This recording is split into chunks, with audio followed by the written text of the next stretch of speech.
Hi everyone, it's me again, and for the ones that are watching my video for the first time, my name is Yana, and you are here in the corner that's called White Cane, where I always speak about something that has to do with blindness, low vision, or with visual disability. And today we are here in Storytime, and the title is And Then I Met Jose Luis. Well, I wasn't born blind. I had perfect sight for my 30 something years. And I was a very, very active person. And especially then when I moved to Mexico, the days were way too short for everything that I wanted to do. So I had a really weird thinking back then. I didn't want to sleep enough because I thought it was a waste of time. So I slept between 3 and 5 hours a day. And I was really, really busy because here in Mexico I started teaching English. So I wanted to improve my English, and I took a course of Cambridge that is called ISALT. I don't know if you know it. And I was also learning Spanish because I came with almost no Spanish to Mexico. And besides that, I started dating Diego, and I wanted to see Mexico as much as possible. So really, the days were way too short for everything I wanted to do. And then, the housekeeping and the transportation between the offices, because I was giving classes in the offices. I don't know how else to describe. I really didn't have enough time to do everything. And then, through the disease, I started losing my sight. So at the beginning, I just thought it would go away, but then I realized now that it probably won't happen, and then I won't go through the process with the doctors and stuff. But I started doing less and less things because of my sight. First of all, my sight was a little bit worse, so I could still do most of the things. I could even read the books. I was checking the workbooks, of the students that I was teaching, and I was just slower because I had to make a bigger effort or put the stuff closer to be able to see them. But then with the time, I was able to do less and less and less and less things, and obviously it affected me really badly.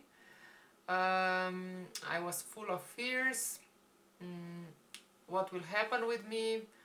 I felt really uncomfortable because I felt that one has to be useful in life, that you have to do many tasks, or else, it's not good, you're a lazy person.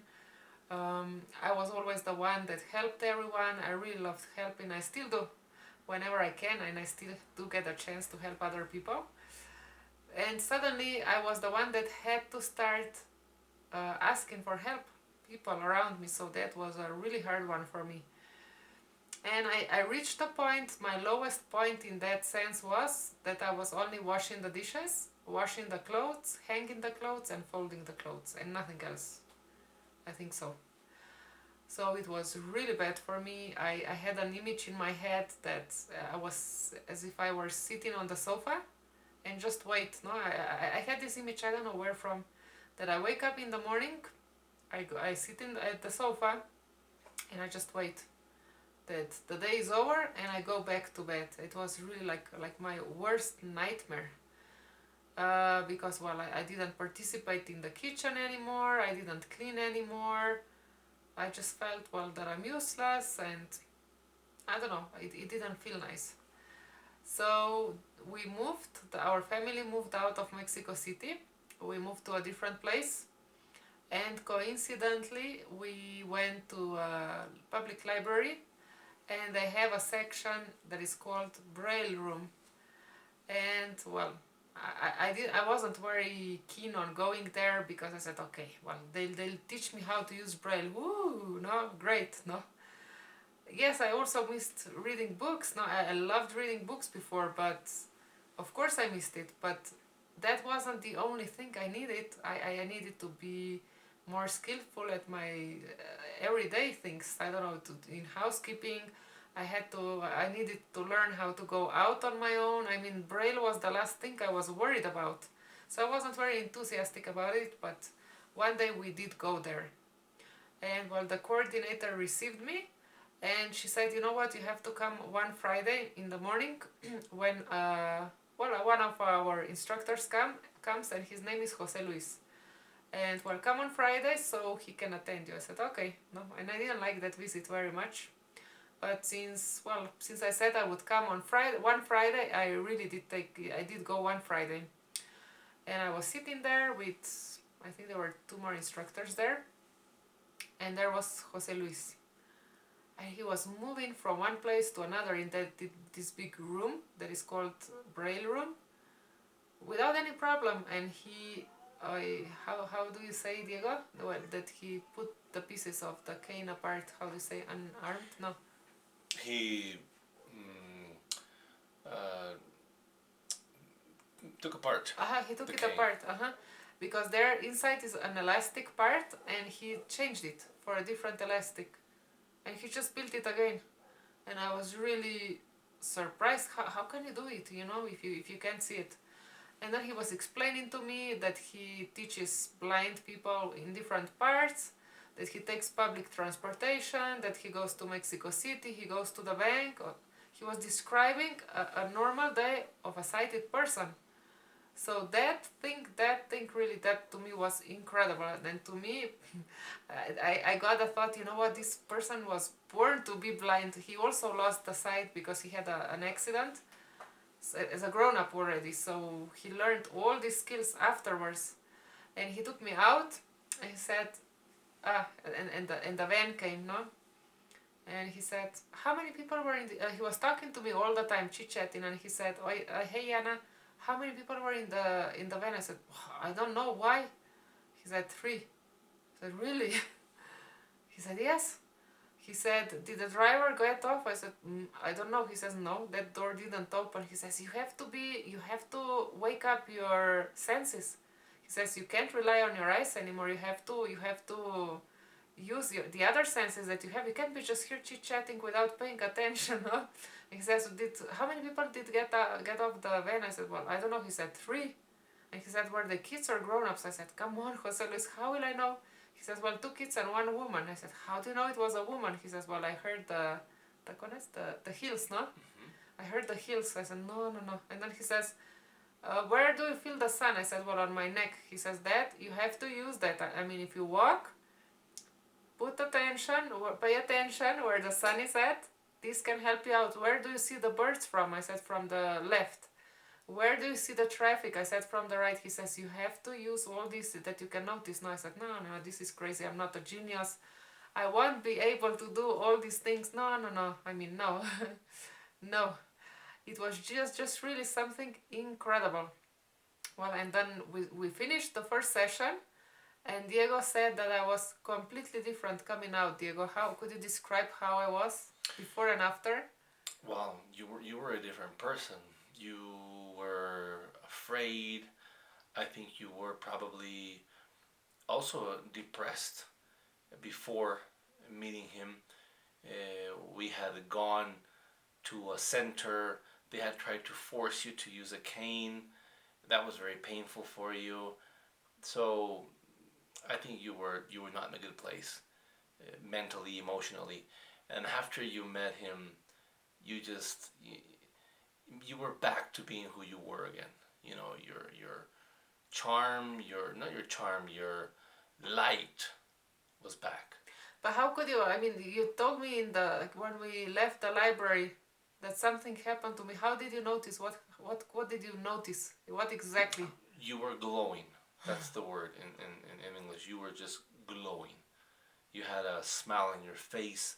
You had hope in your eyes, and you were glowing. You were a different person. You were ready to start again. But what would you say because you were accompanying me the whole time? Where did you notice this switch? When you came out. Coming out? Yes. Coming out from the library. Because I can't tell what it was. I think just realizing that I could live my life again. No? Exactly. And he said, you know what, Diana, I can teach you practically everything except of driving a car. No? That don't count on me. But whatever you need, cooking, moving around, technology, count on me. I can teach you everything, and you will be able to do whatever you will want to do, like you used to do before. And that was to me something unbelievable, really. It was if someone would give my life back to me. And I still am missing many, many, many things to learn. I still haven't learned how to use the computer, believe it or not, because of the lack of time. Because right now I'm giving English classes again. I have to, well, I happily spend time with Lisa. I help her with the homework and stuff. So I haven't had the time, and I'm not in my image of sitting on the sofa not doing anything. And I'll finish the video with the anecdote of today. I really am super thankful to Jose Luis. He has a very special place in my heart. Really, no one can kick him off away from there. Not even himself. It's really something incredible that he did to me. Not even knowing, probably, no, or I mean, you can't plan these things out, no. And today, I called him, no, and he didn't answer the phone, and then he called me back, and he told me 2 or 3 sentences, and then I said, "Hey, Jose Luis, why are you calling me from the bathroom?" He said, "What?" I said, "Why are you calling me from the bathroom?" And he said, "How do you know it?" I said, "Well, I can hear it. It sounds differently. No, you could be in a, how do you say tambo in English, Diego?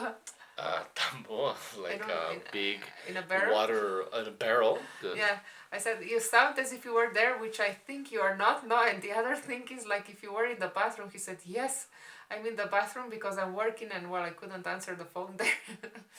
Well, what I wanted to say with this, with the first time that we met, that he made me think I won't be capable to detect things. Well, I did surprise my, how do you say this in English? My, I don't know, my instructor, my the authority, not the someone that really knows a lot, no, and I'm just a poor student, you know. Your sensei, your Uh-huh. guru. Exactly. I mean, I'm walking slowly, kind of, no, a little bit confused sometimes behind him, but I really shocked him today. So yes, it's he is. I don't know. I believe that in life we have the chance to meet some angels sometimes in person, and I think Jose Luis is one of them in this life for me.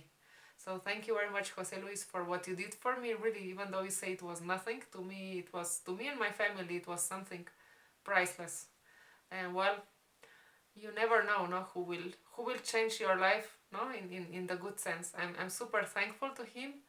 And well, this was my story, how my life went again up, no, from the bottom. I hope to see you here on next Thursday, and I believe in future there will be some more stories for you. If you haven't subscribed to my channel yet, you can just activate the bell at the bottom of the video, so you will be notified anytime I publish any new content. See you here on next Thursday. Bye!